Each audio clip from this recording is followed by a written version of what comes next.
and welcome to Howard's Rock Pawcast, the ACC Championship Game 2024 episode, brought to you by Ingles and Clemson Sports News. We are here to discuss Clemson sports and what's happened over the past week, everything from soccer all the way up to the ACC Championship Game, which will take place tomorrow night inside of Bank of America Stadium in Charlotte, North Carolina, as the Clemson Tigers, 17th ranked, go up against the 8th ranked SMU Mustangs out of Dallas, Texas.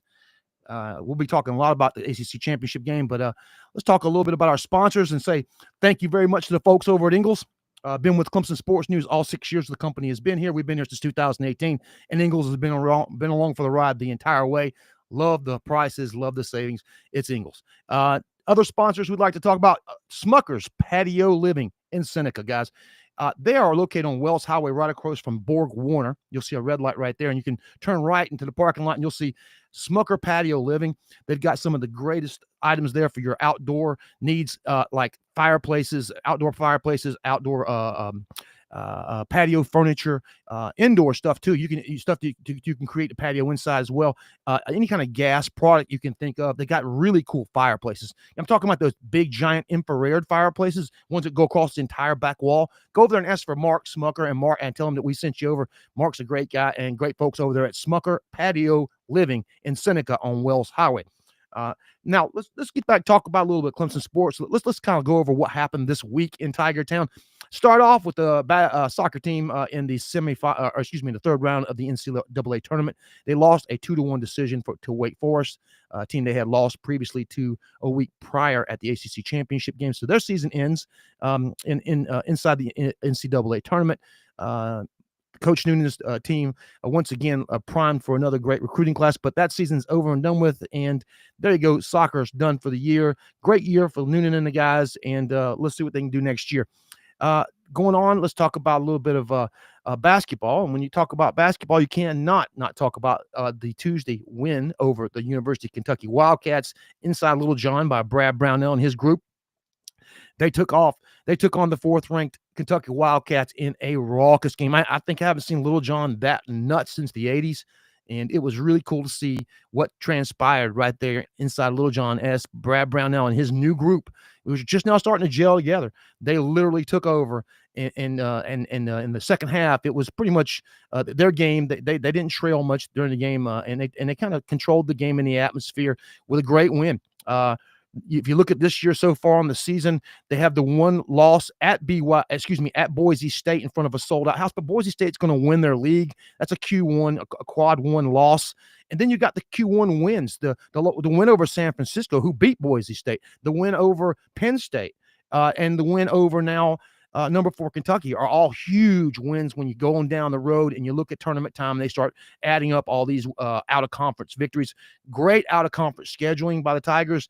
Tomorrow they open up conference play. They're down in Miami. They just arrived in Coral Gables a couple hours ago. I saw them tweeting out their arrival. So Brownell down there for the first conference game of the year against a really good Miami squad. And this is a team that's given Clemson fits over the last few years. You can bet your bottom dollar tomorrow's basketball game will going to be a good one between those two.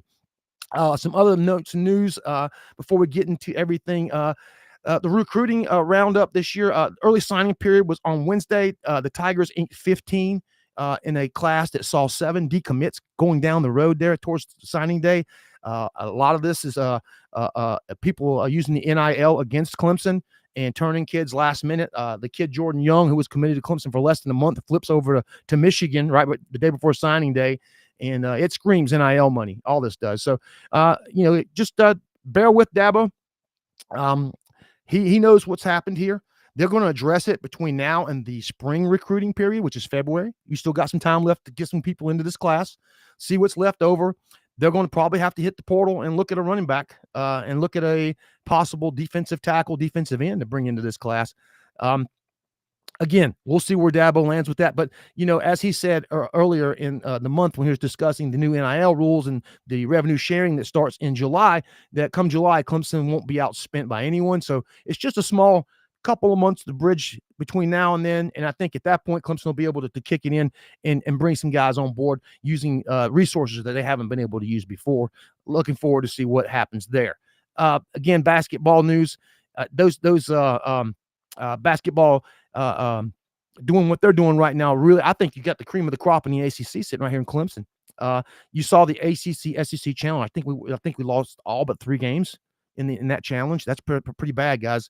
And it doesn't fare well for the rest of the league helping us out when it comes to RPI going into the fall or going into the winter. So let's hope the ACC can step up and bring their britches up and start winning some ball games and bring their RPI up, because we're going to need them as we cut through the league this year and starting tomorrow with the game in Miami. Now, other news this week, Sammy Brown named ACC Freshman Defensive Player of the Year. Congratulations to Sammy Brown, the freshman out of Jefferson, Georgia. 5 sacks, 45 tackles. I mean, really had a great year so far. 55 tackles and 5 sacks. Great year so far for him. We'll see a lot more of him hopefully tomorrow in this game. Welcome back Tyler Brown to the lineup tomorrow. He has been withheld from playing all year to redshirt him, but now that we're into the postseason, they're going to open him back up. And I've heard he's been practicing with the team for a couple weeks already, and it's already kind of in stride with things. So we won't have to see that lag or trying to get back on the same page, because I think he's been down there practicing, and they're just now going to cut him loose here in the postseason. So Tyler Brown will be involved in the game plan tomorrow night. So that gives you some chances to put some 4 and 5 wide packages together, empty the backfield out, and go 5 wide. And I would go Brown in place of Stellato, obviously. But I go Brown, Williams, Wesco, and Moore. Those 4 guys, and then put Bringstool and go 5 wide with that bunch, and you're going to create some problems. If you got Brown and Williams out there together, you got problems in the mid range. I mean, slants and little curls and inside out stuff right there by the line of scrimmage. That stuff's going to be available, and that will open up downfield. I think Clemson tomorrow night, we're going to get into the game here, okay?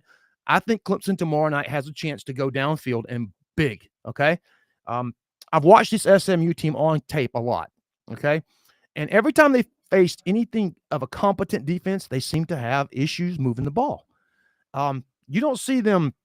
If you go back and watch their Duke performance at Duke, it went into overtime. They won by a point. Duke's kicker misses a field goal. I'd be honest with you. Duke played kind of what Clemson does on the defensive side of the football, a 3-3-5, or a 4-2-5 is what you want to call what Clemson does more than they do anything is a 4-2-5. I think you go back to 4-3, what they should have done in South Carolina last week. You put Brown in the middle, you put Woodaz on the outside, and you put Carter on the outside, and you got those guys spying the corners, okay? You spy the edges. That way you protect the edge of the defense, because here's the problem. Clemson gets beat when they get run on in the A-gap and on the edge. You got to protect the edges. You put Brown in the middle and say, hey, you keep the A-gap sealed, okay? Our defensive linemen push upfield. You go A-gap, one side or the other. You pick, you go get him. And then on the other side, you're going to have your defensive ends just covering the edge, making sure they don't get the edge, That's what I do. Again, that's me, a 4-3 with Brown starting in the middle. That's what I would do. I'm not coach, and I'm not going to be a coach at Clemson anytime soon. So just, again, that's just me, one analyst, giving my advice to the Tigers on what I would do defensively. I don't know what you guys think about that, but, Sammy Brown, I think last week in the second half was a missing element that could have made a difference. I think he could have made a little bit of a difference last week if you let him play that second half. I do have no idea. No one does why he was pulled and withheld from that second half, but we'll see what happens tomorrow. You want to go back and talk about quarterback play. Kevin Jennings has been outstanding since the moment he got on the field for SMU. I got some stats here I've been looking at. If you look at their schedule in a whole, okay? In a whole, their schedule is, they go to Nevada on August the 24th, and they were like 21-point favorites. And they end up winning that ball game 29-24 in the fourth quarter, come back to win that one, okay? Then they go and they beat the pound the pee out of a little FCS school, Houston Christian, 59-7. Then BYU shows up at their place and upsets them 18-15 at home. Then they make the quarterback change, and they go on a tear from that point on out.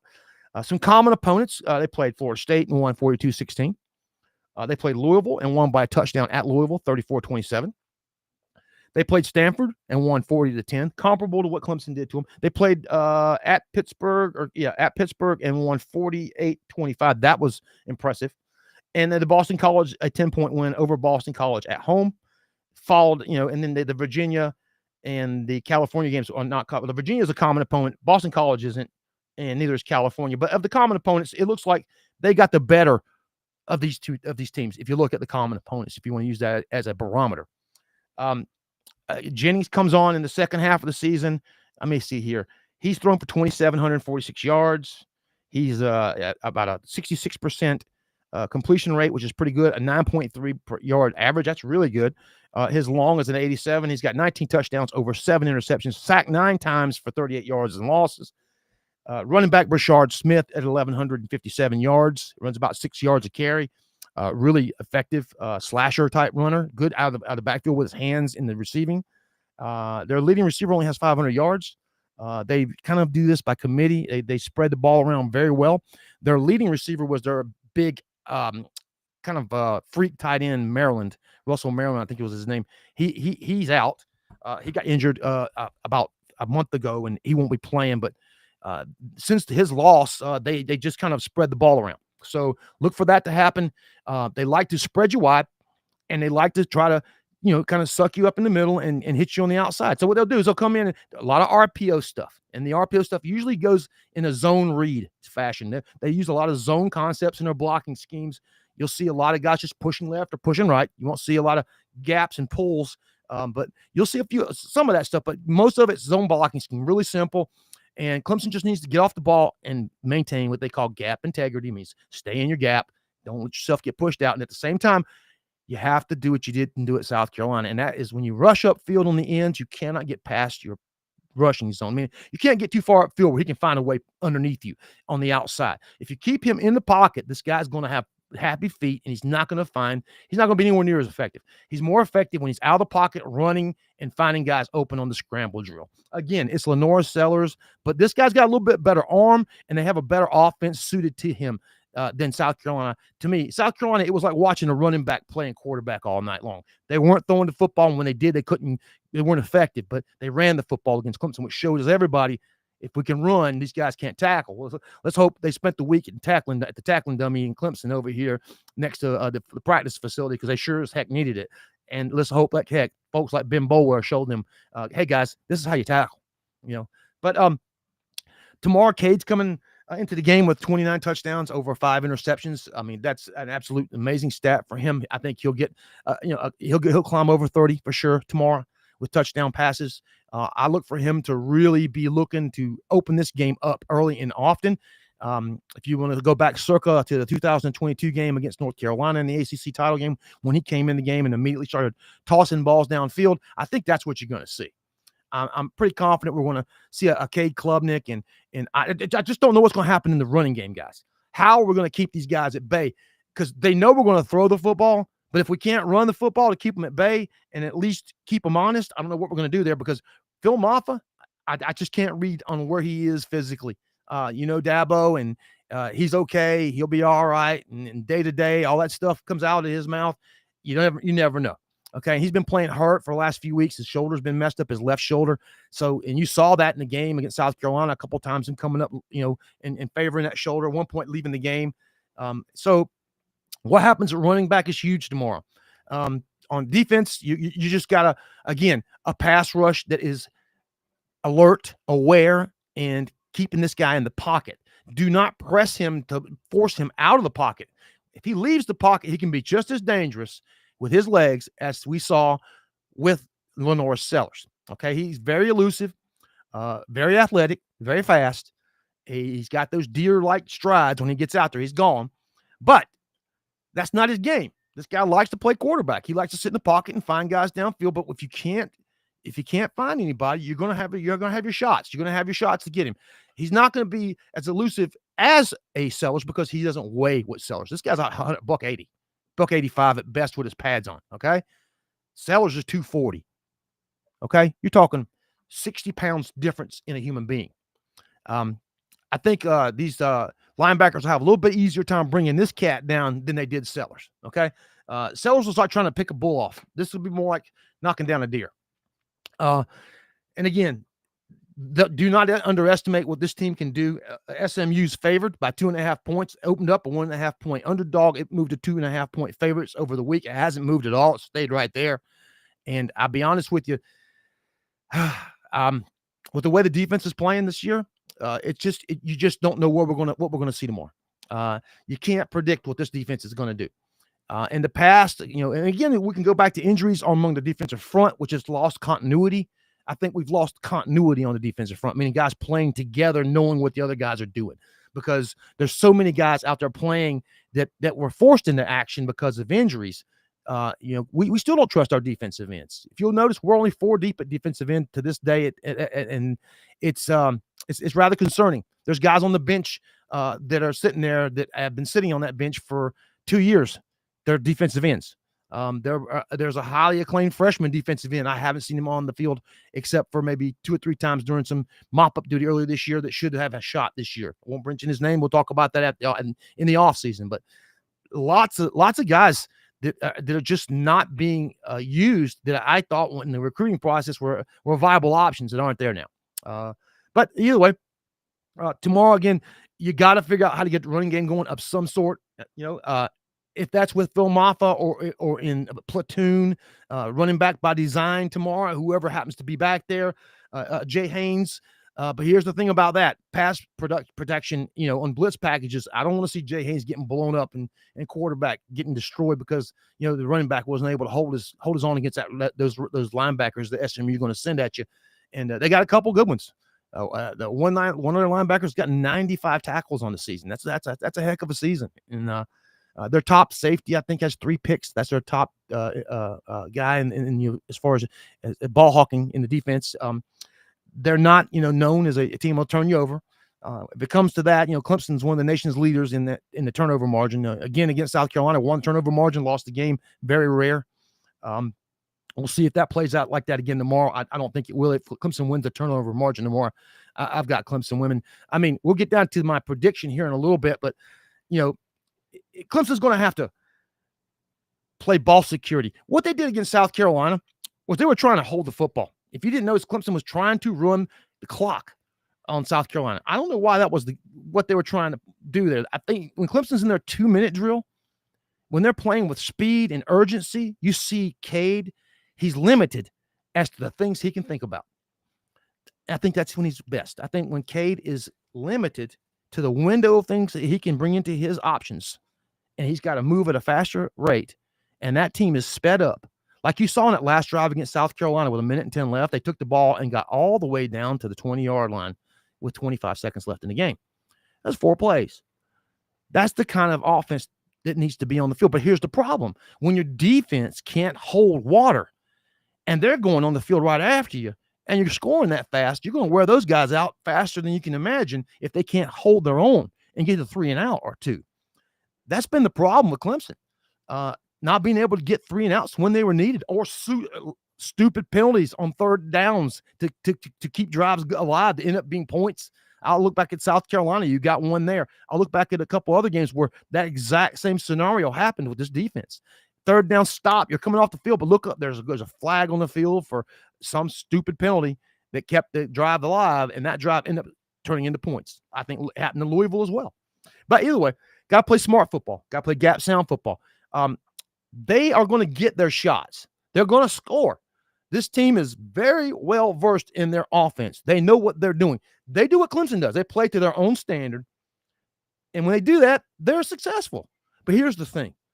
Again, go back and look across their schedule and look at the defenses they played against. I think the only defense that compares to Clemson, and I'll say this again, this is not our normal Clemson defense. We know that.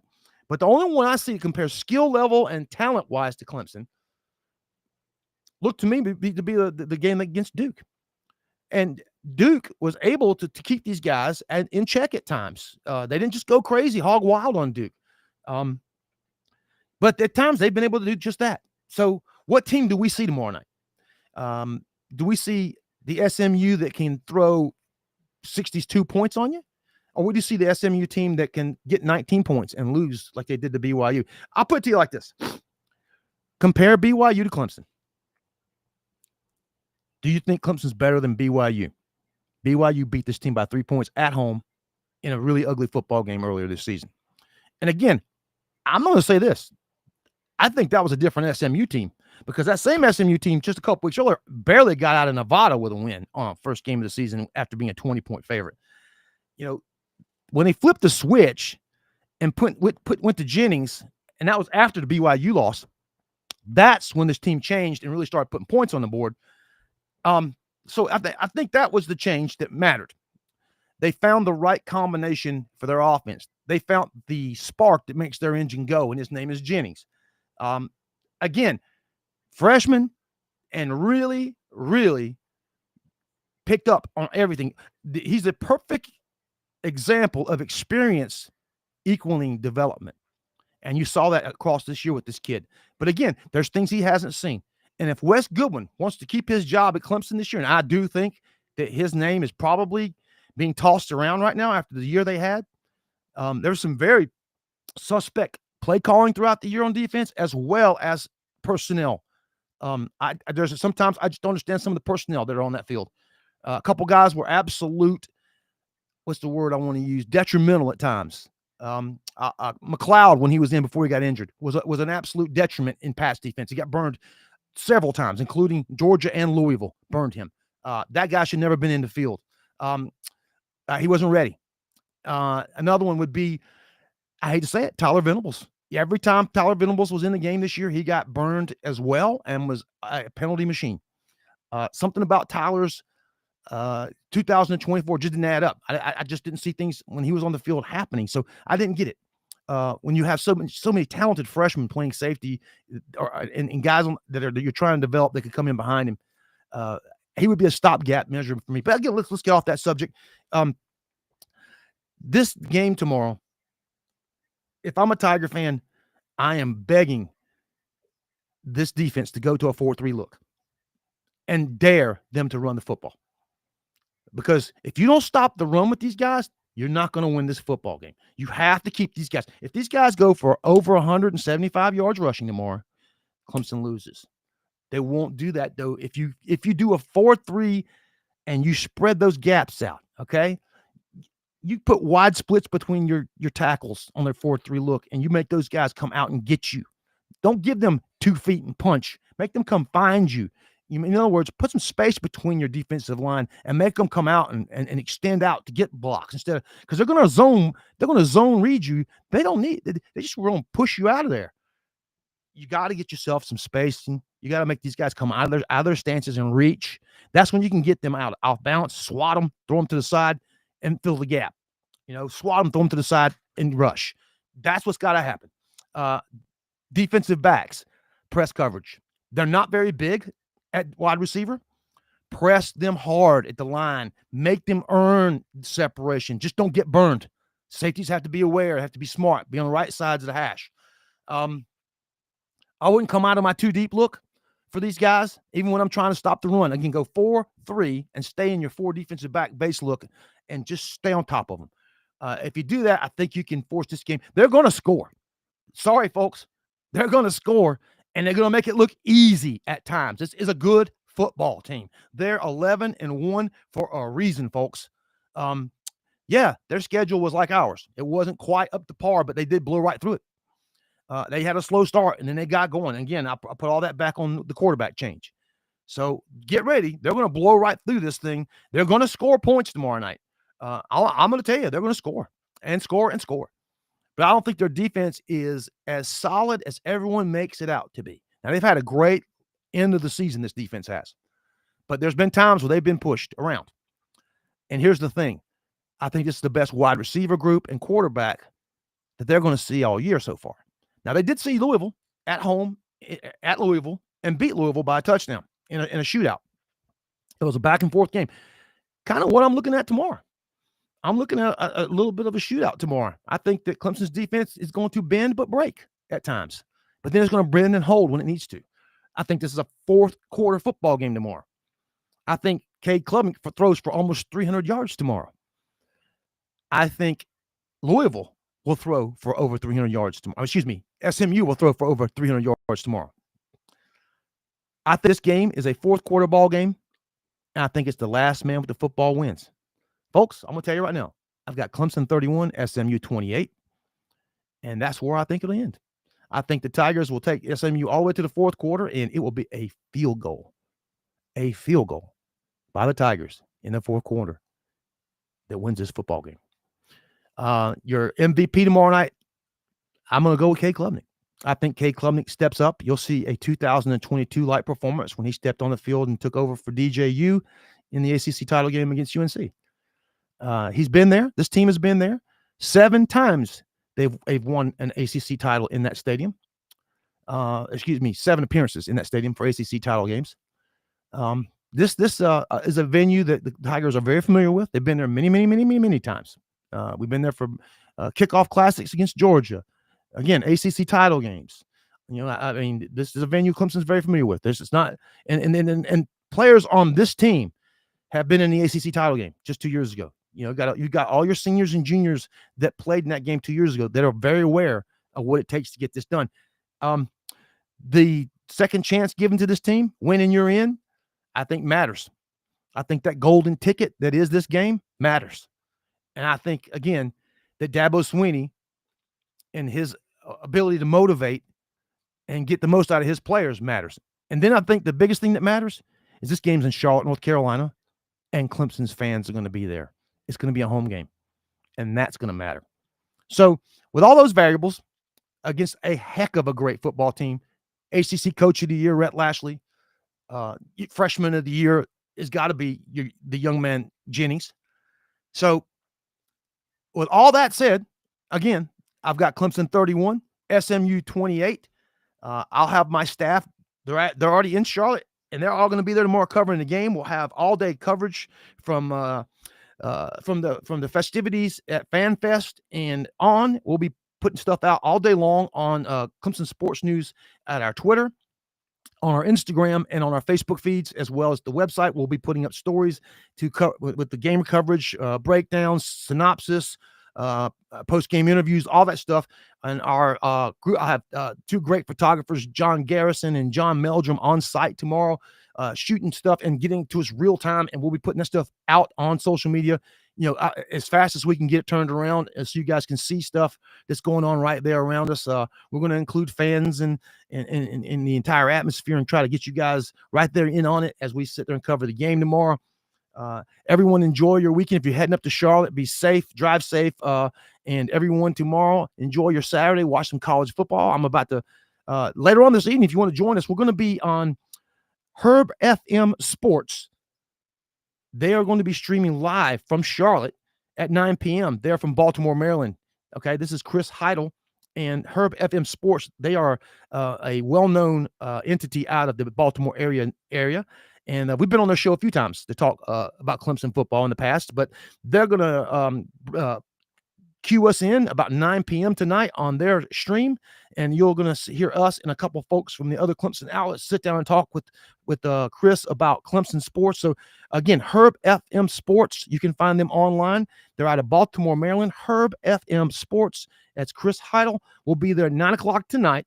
Clemson Sports News will be part of a round ball discussion panel discussing the game, and I'll be on there talking about that. So again, guys, if you're heading to Charlotte, drive safe, be careful, and have a great time down there, and come on back safe tomorrow night. And hopefully you're coming back down 85 with a win. Again, we've got Clemson 31, SMU 28. That's our prediction. The article with that prediction will go out. Our preview article is already up on the website. You can go check that out right now. It's already up on ClemsonSportsNews.com. And again, I want to thank Ingles, our sponsor, for being here for Clemson Sports News from the beginning. And here we go, folks. We got tomorrow night, ACC championship game, win and you're in. The golden ticket. Can you claim it? Clemson 31, SMU 28 is our prediction. We'll see. Everyone have a great Friday night. Enjoy yourselves. Have a great